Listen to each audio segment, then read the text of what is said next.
warrior to play the role of a delicate bride.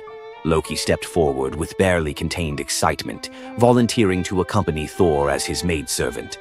The trickster god's eagerness to participate in this elaborate deception revealed his true nature. While Thor struggled with the concept, Loki was already plotting the specifics of costumes, mannerisms, and the lies they would need to maintain throughout their dangerous mission. The transformation began with layers of bridal linen draped over Thor's massive frame.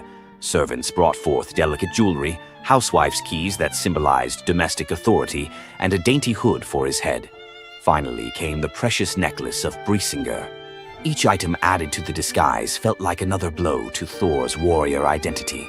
When he finally looked at his reflection, the god of thunder saw an unconvincing bride staring back at him. Thor finally accepted the plan because no alternative existed. The unlikely pair prepared to set off for enemy territory, where their deception would face its ultimate test among giants, eager to celebrate their lord's triumph. The great hall of Thrym's fortress buzzed with excitement as giants gathered to witness their lord's marriage to the most beautiful goddess in all the 9 realms. Thor sat at the high table in his bridal disguise, surrounded by massive frost giants who raised their drinking horns in celebration. The feast spread before them displayed the giants' wealth and power. Roasted oxen filled enormous platters, fresh salmon gleamed on silver dishes, and barrels of mead stood ready to fuel the night's festivities. Thor's legendary appetite struck like a thunderbolt. He polished off an ox and ate whole salmon in moments, tearing through the meat as if he hadn't eaten in weeks. 3 measures of mead vanished as quickly as if someone had poured them into a bottomless pit.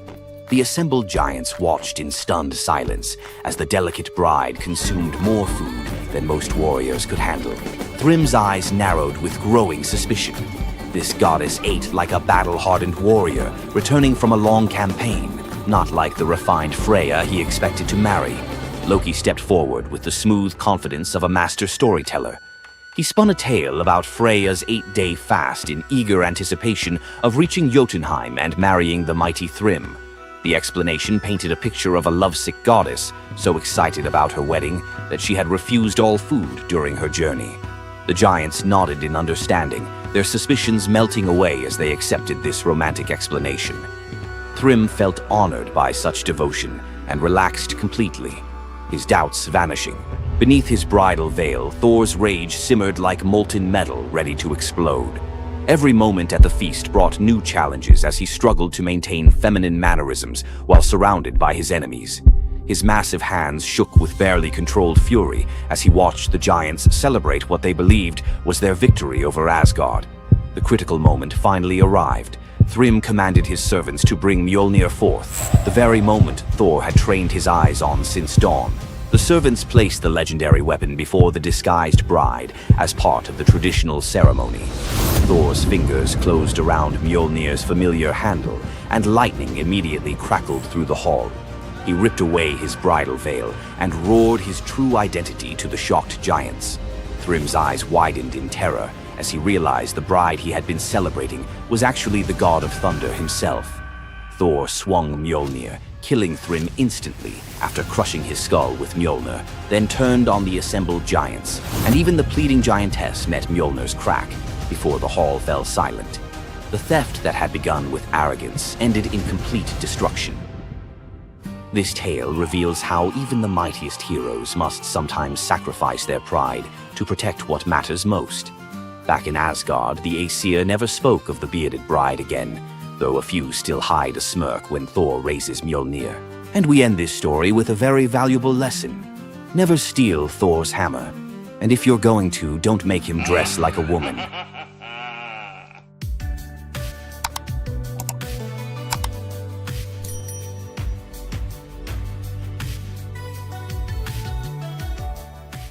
You thought fairy tales were magical. Think again. The real origins of these classic tales are disturbing, gruesome, and filled with horror. Many of these stories have been sanitized for modern audiences, but their original versions were filled with betrayal, curses, and brutal consequences. From Pinocchio's horrifying fate to the true story of Bluebeard, let's dive into the darker side of fairy tales that history tried to erase. Fairy tales weren't always about happily ever after. Many of them were cautionary tales, warning of real dangers, human cruelty, and supernatural horrors. 1. The original Pinocchio, a gruesome fate. Before Disney made him a lovable puppet, Carlo Collodi's original Pinocchio was a terrifying little troublemaker. Instead of learning his lesson, he was hanged from a tree by a group of bandits, left to suffocate as a punishment for his misdeeds. 2. Bluebeard, the serial killer's tale. Bluebeard was not a misunderstood nobleman. He was a full-blown serial killer. In Charles Perrault's version, Bluebeard marries multiple women and forbids them from entering one locked room. When his latest wife disobeys, she discovers the corpses of his past wives, hanging from hooks. He nearly kills her too, but she's saved at the last second by her brothers. Some believe this gruesome tale was inspired by real-life figures like Gilles de Rais, a nobleman convicted of horrific crimes. 3. The Pied Piper, a tale of mass disappearance. The Pied Piper of Hamelin was not just about a man who played music to lead away rats. He also took the children. In some versions, the town refuses to pay him for his services, so he takes revenge by luring all of their children into a cave, where they are never seen again. Historians believe this could be based on a real event, where an entire group of children from Hamelin mysteriously vanished in the Middle Ages. 4. Rumpelstiltskin, a vengeful trickster. In the original versions of Rumpelstiltskin, when the young queen guesses his name, he doesn't just leave. He flies into a rage so intense that he tears himself in half. In some versions, he stomps on the ground in fury, falling into a pit and disappearing forever. His obsession with taking the queen's child has led some to believe he wasn't just a trickster, but something far darker. 5. The Robber Bridegroom, a wedding night nightmare. This lesser-known grim tale tells the story of a young woman forced to marry a wealthy man. Suspicious of her husband-to-be, she follows him to his home, only to discover that he and his band of robbers murder and eat women. She watches in horror as they butcher a young girl, cutting her into pieces. Luckily, she escapes and exposes them, leading to their execution. 6. The Juniper Tree, a tale of cannibalism and revenge. One of the most horrifying grim fairy tales, The Juniper Tree tells of a stepmother who decapitates her stepson, cooks his body, and feeds it to his unsuspecting father. The boy's sister buries his bones under a juniper tree, and from the tree the boy returns as a vengeful spirit, transforming into a bird and dropping a millstone on his stepmother, crushing her to death. 7. The Girl Without Hands, a story of betrayal and survival.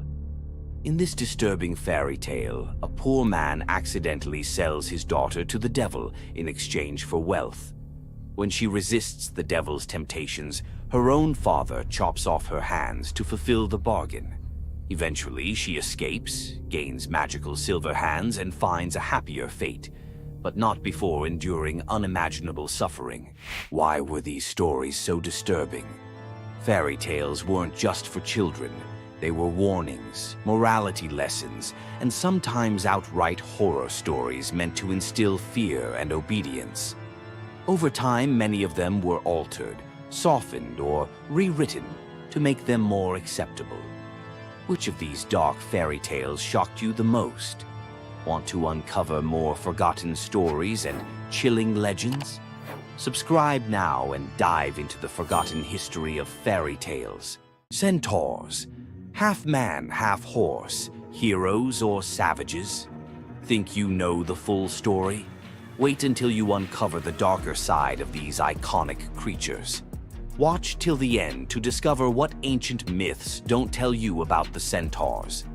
In Greek mythology, Centaurs were seen as both wild and noble beings. They were often depicted as powerful warriors, famous for their strength and skill in battle. But what if the truth behind them was far more sinister than anyone imagined? While some centaurs, like Chiron, were revered for their wisdom and kindness, many others were violent, uncontrollable creatures. These savage centaurs were known for their drunken brawls and uncontrollable rage. The most infamous event? The Battle of the Lapiths and Centaurs, where they fought against the Lapiths during a wedding feast, leading to a massacre of both men and women. Their brutal behavior was more than just a mythological tale. It symbolized the chaos that could occur when civilization collided with the wild, untamed forces of nature. But why did the Greeks depict centaurs this way? Was it a cautionary tale about the dangers of unchecked power and savagery, or a deeper reflection on humanity's struggle between reason and instinct? The darker truth behind the centaur myth might just hold the key to understanding the wild, primal side of ancient Greek culture. Centaurs are more than just mythical beasts. They represent the conflict within us all. If you're fascinated by the hidden truths of ancient myths, don't forget to subscribe for more dark stories from Greek mythology. Ever wondered what it would be like to walk through the ancient world and encounter mythical creatures from Greek mythology? Get ready to meet the beasts that shaped legends. In Greek mythology, creatures were more than just beasts. They were symbols of the forces of nature, God's will, and humanity's struggle with the unknown. From the terrifying Minotaur lurking in the labyrinth to the mesmerizing sirens luring sailors to their doom, these creatures were as captivating as they were dangerous. The mighty Hydra, with its multiple heads that regrew each time they were cut off, was a symbol of unstoppable power. The Cerberus, the three-headed dog guarding the gates of the underworld, represented the barrier between life and death. But not all mythical creatures were monsters. The graceful Pegasus, a winged horse born from the blood of Medusa, symbolizes freedom and the pursuit of the heavens. These creatures still live on in our stories, haunting the shadows of ancient Greece and whispering through the winds of time. Which Greek mythological creature fascinates you the most? Share your thoughts and don't forget to subscribe for more legendary tales from Greek mythology. Imagine a woman so terrifying that a single glance from her could turn anyone into stone. Medusa, a name that echoes through history as a monster, a villain, and a symbol of pure horror. But what if everything you thought you knew about her was wrong? Medusa wasn't always a monster. Her story is one of betrayal, injustice, and a curse she never deserved. She wasn't born a villain. She was made into one by the gods themselves. But even as a victim, she found a way to turn her tragedy into power. Today, we'll unravel the myth of Medusa and discover the deeper truth behind her story.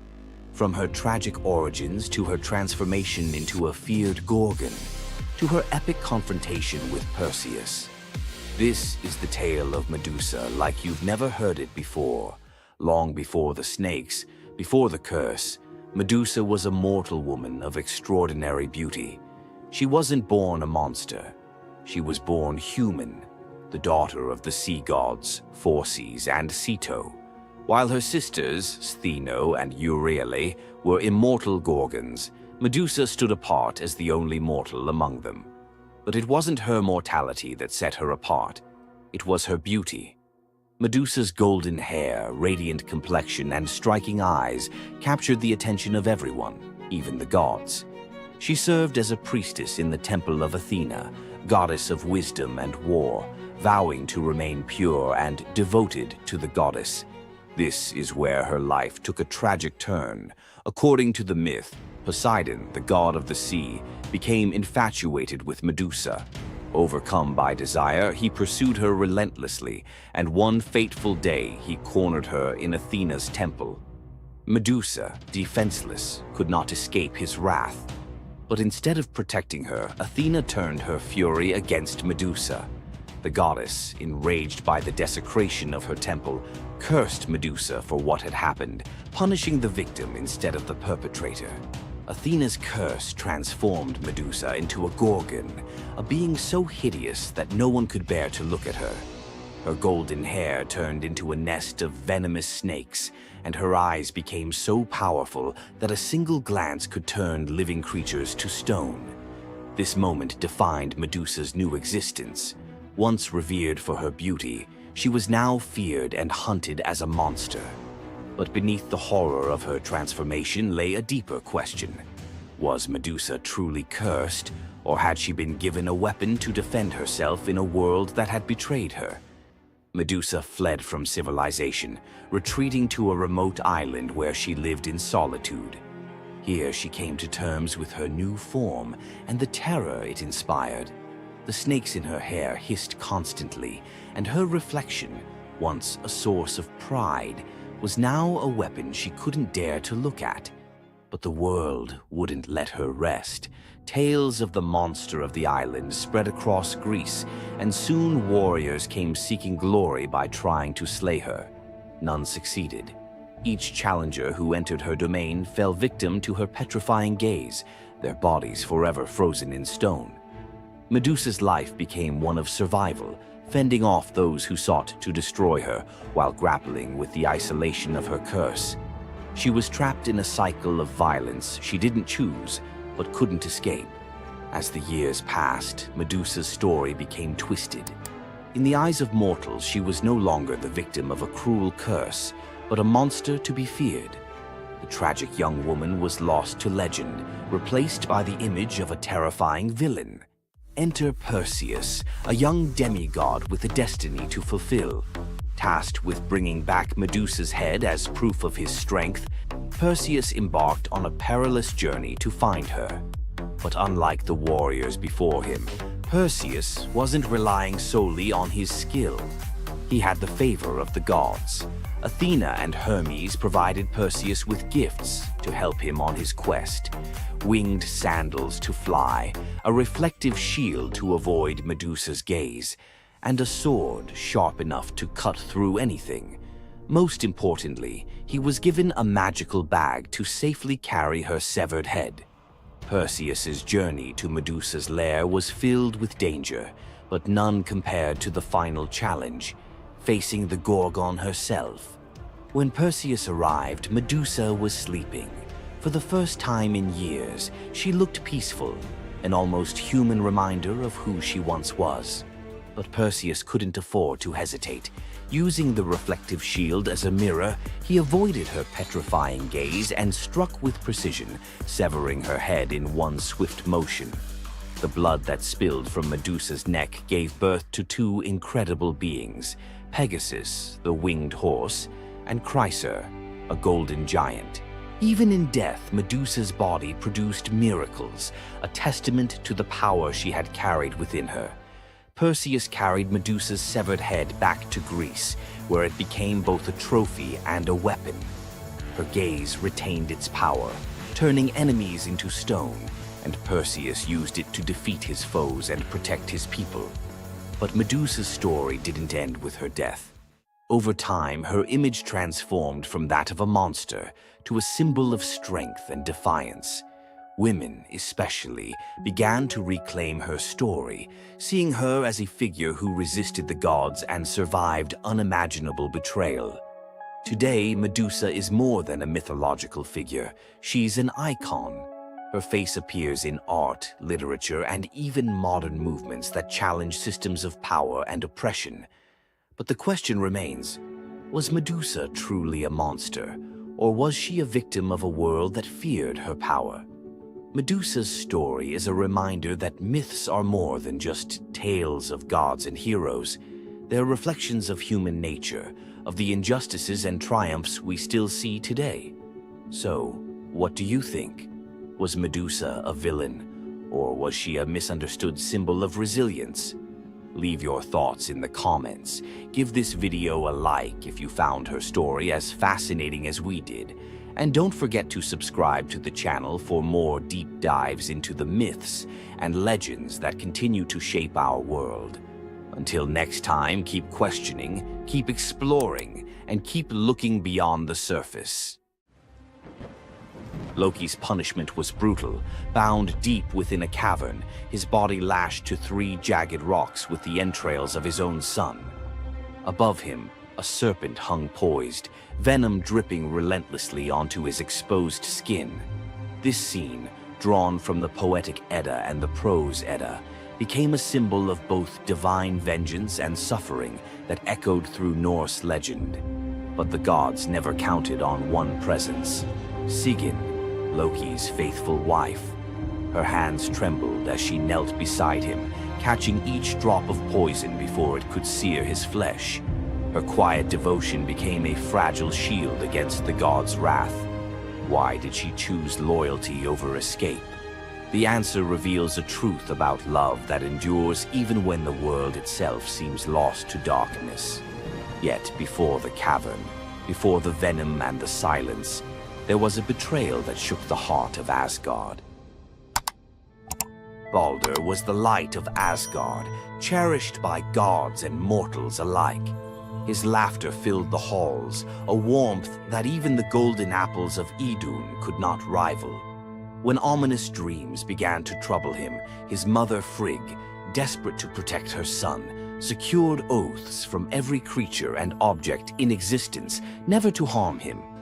All, that is, except the mistletoe, too slight, too innocent to warrant suspicion. Loki saw opportunity in what others dismissed. He fashioned a dart from that fragile branch and sought out Hoder, Baldur's blind brother. "Here," Loki murmured, placing the weapon in Hoder's uncertain grasp, "let me guide your hand." The dart struck its mark. In an instant, Baldur's light was snuffed out, his presence gone from the world. The gods stood in stunned silence, their joy shattered. Loki lingered in the shadows, the faintest smile on his lips, before slipping away unseen. The prose Edda tells us the pyre burned for 9 nights. Baldur's wife, Nanna, overcome with grief, cast herself onto the flames, her spirit entwined with his. The gods heaped treasures upon the funeral bier, Odin's ring Draupnir, Baldur's own ship Hringhorni, to honor him, but no offering could fill the void left behind. The air grew heavy with suspicion. As the smoke twisted skyward, word spread of an old woman whispering to Hoder in the moments before the fatal blow. When Thor forced the truth from a trembling servant, silence fell like a shroud. Loki's name was not spoken, but its weight pressed upon every heart. The gods had tolerated his mischief, his clever lies, even the theft of Sif's hair. But this was different. The poetic Edda names him plainly: Loki, the guileful who brought it about, from which all misfortune came. Odin convened the gods to pass judgment. No mead flowed, no boasts rang out. The All-Father's single eye burned cold as he named Loki Oathbreaker and Kinslayer. Weapons gleamed in restless hands. Even gentle Friar's fingers tightened around his sword. Loki understood the god's fury. He fled Asgard, his mind racing with schemes. As told in the prose Edda, he built a lodge in the mountains, doors on every side, always watching for his pursuers. Still, he could not outrun their vengeance. Odin's gaze found him, even in hiding. When the gods arrived, Loki tried to slip away, transforming into a salmon to evade capture in the river's swift current. But Thor's grip proved stronger than fate. Dragged back through the gates he once helped raise, Loki passed faces twisted with anger and betrayal. The gods' judgment was swift. The path ahead led not to mercy, but to a place where pain and silence waited in the damp and the dark. They forced Loki into the heart of the earth, a cavern where the air pressed cold and heavy, and every sound echoed off stone walls, slick with damp. Water dripped steadily from above, each drop magnifying the hush that settled over the gods as they set to their grim task. The stench of venom lingered, sharp and persistent, mingling with the iron tang of old blood. Odin's single eye caught the flicker of Skadi's movement.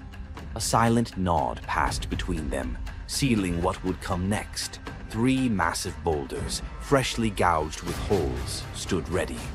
The gods had not brought chains or rope. Instead, they made Loki's punishment a reflection of his own chaos. The prose Edda tells us they transformed one son, Vali, into a wolf who slew his brother Nari. With the entrails of Nari turned to iron by the god's will, they bound Loki fast, wrists, neck, thighs, and ankles locked tight against the unyielding stone.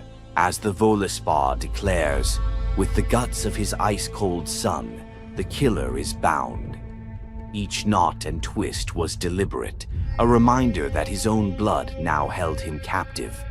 The weight of the rocks pressed into his flesh, a constant ache that would never fade. Skadi stepped forward, her presence sharp as frost. In her hands a serpent writhed, its fangs gleaming. She fixed the creature to a stalactite directly above Loki's face. "For Balder," she said, her voice steady and cold. The serpent's jaws parted, and a bead of venom gathered at its tip. It hung for a moment, then fell. Loki's scream reverberated through the cavern, his body arching in agony as the venom burned into his skin.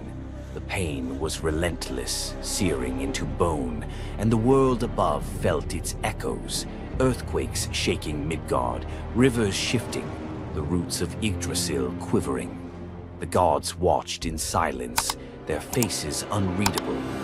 Justice, they believed, had been served. As the serpent's venom continued its slow assault, the rhythm of torment became all-consuming. The next drop formed, poised to fall. Then a figure emerged at the edge of the chamber, a woman, silent, a wooden bowl cradled in her hands. Sigin's arms were blistered, her sleeves stained, but her grip was unwavering as she stepped into the circle of pain. The cavern held its breath. Sigyn knelt, her presence a quiet defiance. The venom hissed into the bowl, wood darkening with each drop. The gods turned away, their judgment complete, but the story within the cavern was only beginning. The bowl rested in Sigyn's hands, its wooden sides polished by hours of silent endurance. She knelt on the cold stone, skirts bunched beneath her, and waited for the serpent's venom to fall. The first drop struck with a hiss, a thin wisp of smoke curling up as Loki's breath caught in his throat. She kept her gaze fixed on the bowl, her resolve anchored by the rhythm of her task. Time unraveled in the cavern, marked only by the relentless cadence of the venom. Drip, catch. The liquid sizzled as it struck the wood, the heat seeping through Sigyn's calloused palms. Each shift of her grip was subtle, a quiet adjustment to keep the bowl steady as her arms ached. Above, the serpent's shadow twisted over the stone, its coils unmoving, its venom gathering in slow, deliberate drops. Loki whimpered, bracing for pain that had become his constant companion. The sound of his dread was sharper than his cries. The air hung heavy with the stench of scorched flesh and the metallic sting of poison. The darkness pressed in, broken only by the faint glimmer of Sigyn's tears as they mixed with venom in the bowl, each drop a testament to her resolve. The silence between drops was punctuated by Loki's ragged breaths and the distant echo of water dripping from the cavern walls. Sigyn's world narrowed to the weight in her arms and the threat above. The bowl filled, the venom rising perilously close to the rim. Sigyn's muscles trembled, but she did not let her grip falter. When at last the bowl brimmed, she had no choice but to turn away. In that brief moment, as she emptied the venom onto the rocks, Loki's body convulsed, his scream raw and unrestrained. The poison ate into the stone, leaving blackened scars as Sigyn hurried to wipe the bowl clean and return to her vigil. For time beyond reckoning, Sigyn remained. The myth offers no window into her thoughts, only the image of her kneeling, unwavering as Loki's mind splintered under the weight of his agony. Was she remembering laughter in sunlit halls, or simply unable to imagine leaving him alone in the dark? The venom's rhythm never changed. The bowl would fill. Loki would suffer. Sigyn would endure. In the hush that followed each scream, a question lingered, one that neither gods nor mortals could answer. Love in the dark was never simple. While the gods turned away, Sigyn remained, her presence reshaping the meaning of Loki's punishment. His betrayals had echoed through Asgard, yet her loyalty was a force the gods never expected. The Eddas offer no window into Sigin's thoughts, recording only her actions. Blistered hands, a steady bowl, venom caught before it could sear flesh. This silence leaves space for us to wonder. Was it love that held her there, or a deeper sense of duty, something older and more enduring than the gods' own laws?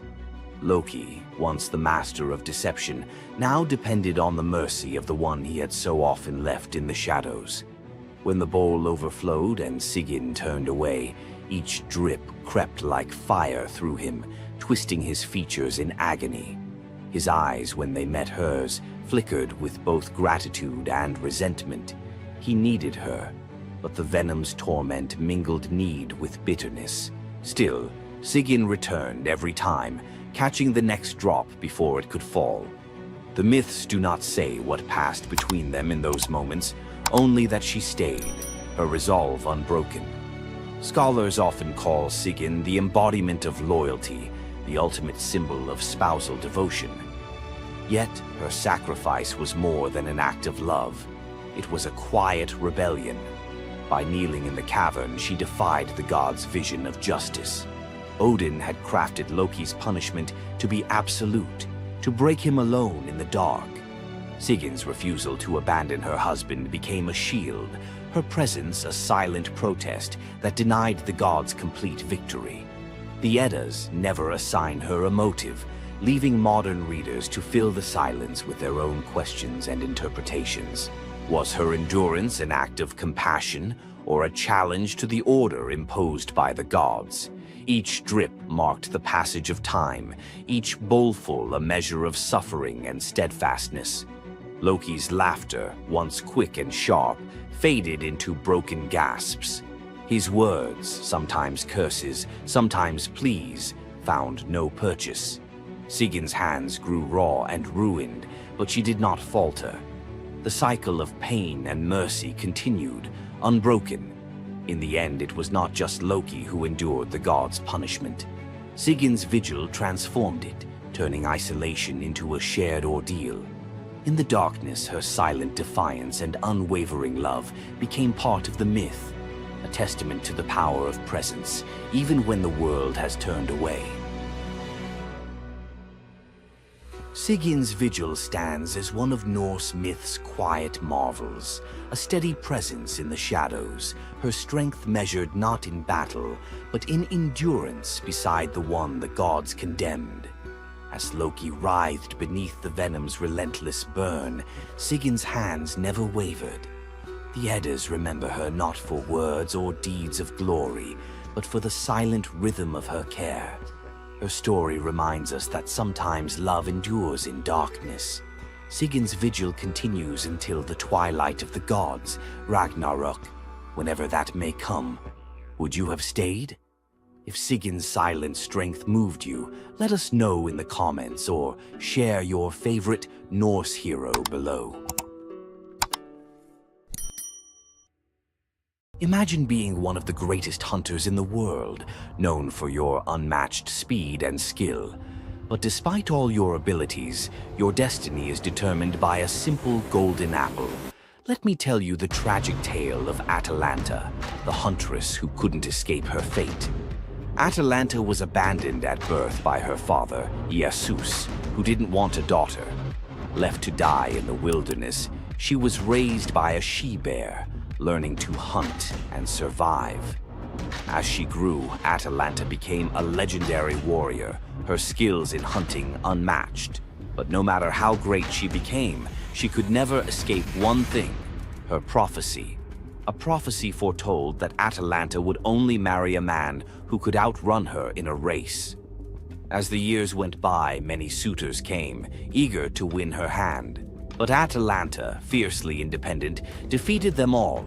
Her speed was unbeatable, and no man could match her skill. Then came Meleager, a brave hero who had heard of Atalanta's strength and beauty. Unlike the others, he didn't boast about his abilities. Instead, he came prepared with a plan. Meleager, knowing Atalanta's curse, asked the goddess Aphrodite for help. She granted him 3 golden apples, which he used to distract Atalanta during their race. As Atalanta raced ahead, confident of her victory, Meleager tossed the apples one by one in her path. The golden apples were so beautiful, they distracted Atalanta just enough to slow her down. In the end, Meleager won the race, and Atalanta was forced to marry him, despite her reluctance to give up her independence. But the story doesn't end in happiness. Atalanta and Meleager's marriage was plagued with regret. Atalanta, still driven by her need for freedom, felt trapped by the very love she couldn't escape. And in the end, Meleager, whose destiny was also marked by the gods, tragically died before she could ever truly be free. Atalanta's story is a tale of love, fate, and the clash between personal destiny and desire. Despite her unmatched strength and independence, her fate was sealed by love, and her story remains a tragic reminder of how even the most powerful can be brought down by what they cannot control. If Atalanta's bittersweet story of fate and love left you in awe, subscribe for more untold Greek myths and the heroes who shaped the ancient world. What makes Zeus, the mighty king of the Greek gods, one of the most fascinating figures in mythology? Is it his unparalleled power over the skies, his cunning strategies, or the sheer drama of his endless affairs? While his tales are legendary, there's one story that stands out: the epic battle that earned Zeus his throne, the Titanomachy.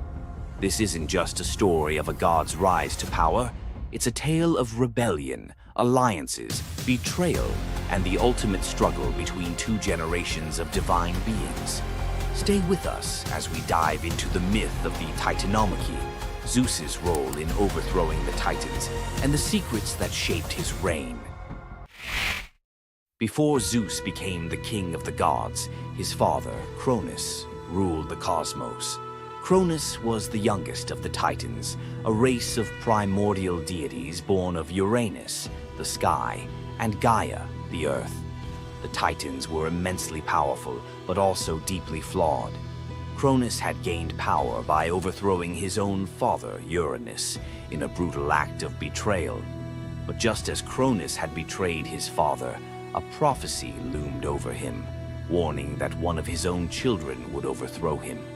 To prevent this, Cronus took a horrifying precaution. He swallowed each of his children as they were born, imprisoning them in his stomach for eternity. But Gaia, the ever-watchful mother of the gods, wasn't about to let this happen again. When Rhea, Cronus's wife, gave birth to Zeus, Gaia devised a plan. Rhea tricked Cronus by handing him a stone wrapped in swaddling clothes, which he swallowed, believing it was his newborn son.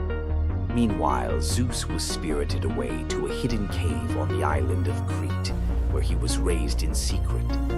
Zeus grew up under the care of nymphs and a goat named Amalthea, who nourished him with her milk. As he matured, Zeus learned of his father's tyranny and vowed to free his siblings and challenge Cronus's rule. Zeus couldn't take on Cronus and the Titans alone. He needed allies. His first move was to rescue his siblings trapped inside Cronus.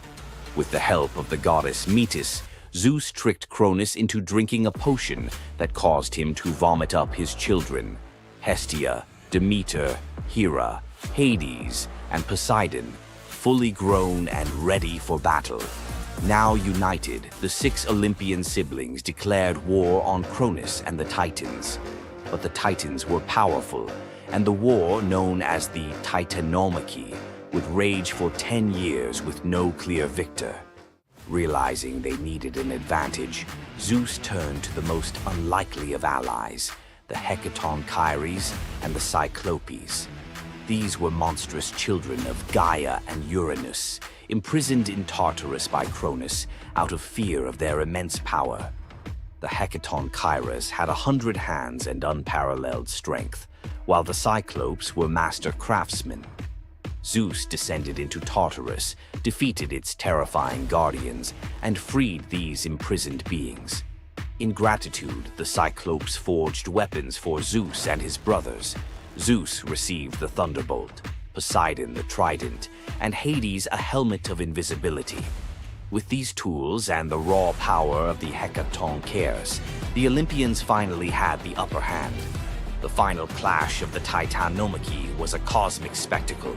The Titans, led by Cronus, unleashed their full fury, shaking the very foundations of the universe. Mountains crumbled, seas boiled, and the skies erupted in chaos. But Zeus and his allies were relentless. Zeus hurled his thunderbolts with unerring precision, scorching the battlefield and scattering the Titans' ranks. Poseidon unleashed massive earthquakes, and Hades used his helmet of invisibility to sow confusion among their enemies. The hecatoncheires proved invaluable, hurling massive boulders with their 100 hands, overwhelming the Titans. One by one, the Titans fell, their immense power no match for the combined might of the Olympians and their allies. Cronus was the last to fall. Zeus struck him down with a thunderbolt so powerful that it split the skies. With Cronus's defeat, the Titanomachy was over. With the Titans defeated, Zeus and his siblings faced a choice: what to do with their vanquished foes. In a move both strategic and ruthless, Zeus imprisoned the Titans in Tartarus, deep within the underworld, where they would remain for eternity under the watchful eye of the hecatoncheires. Zeus then divided the cosmos with his brothers. He claimed the skies as his domain, Poseidon took the seas, and Hades ruled the underworld. Together, they established the rule of the Olympians, with Zeus as their undisputed king. But the Titanomachy left scars. Gaia, enraged by the imprisonment of her Titan children, gave birth to new monstrous beings to challenge Zeus's reign. Among them was Typhon, a creature so fearsome that even the gods trembled before him. Typhon's battle with Zeus is another story for another day, but it serves as a reminder that power in the ancient world was never secure. Zeus's rise to power marked the beginning of a new era, but his reign was anything but peaceful. While he was the king of the gods, his rule was marked by constant challenges, from rebellious mortals to jealous deities and his own unquenchable desire for love and control. Zeus was both a protector and a tyrant, a figure who inspired awe and fear. His thunderbolts were a symbol of justice, but they were also a tool of destruction. He fathered countless children, both mortal and divine, and his many affairs often sparked conflict among the gods. Yet, despite his flaws, Zeus's rule brought stability to a chaotic world. Under his reign, the gods established order, overseeing the realms of humans and maintaining the delicate balance between earth, sea, and sky. The myth of Zeus and the Titanomachy isn't just a tale of war. It's a story about the cycles of power and rebellion. Just as Zeus overthrew Cronus, who had overthrown Uranus, Greek myths suggest that even the mightiest rulers are vulnerable to the forces of change. Zeus's story reminds us that leadership comes with its own set of challenges. It's not just about gaining power, it's about maintaining it, often at great cost. Zeus's rise to power is one of the most thrilling tales in mythology, filled with battles, alliances, and sacrifices. But what do you think? Was Zeus a just ruler, or was he simply another tyrant destined to fall like the Titans before him? Let us know your thoughts in the comments below. Don't forget to like this video if you enjoyed this dive into Greek mythology, share it with fellow myth lovers, and subscribe to our channel for more epic tales from the ancient world. Until next time, remember, the gods may rule from above, but their stories remind us of the struggles we all face below. Imagine having a wish so powerful that everything you touch turns to gold. Sounds like a dream, right? But for King Midas, this dream turned into a nightmare. Let's dive into his tragic story. Once upon a time, King Midas ruled over a prosperous kingdom known for his wealth and opulence. But Midas wasn't just content with riches. He wanted more. He wished for the ability to turn anything he touched into gold. One day, the god Dionysus appeared before him and, impressed by Midas's devotion, granted him the wish. At first, Midas was overjoyed. Everything he touched, his food, his treasures, his furniture, transformed into gold. His wealth grew beyond imagination, and his joy knew no bounds.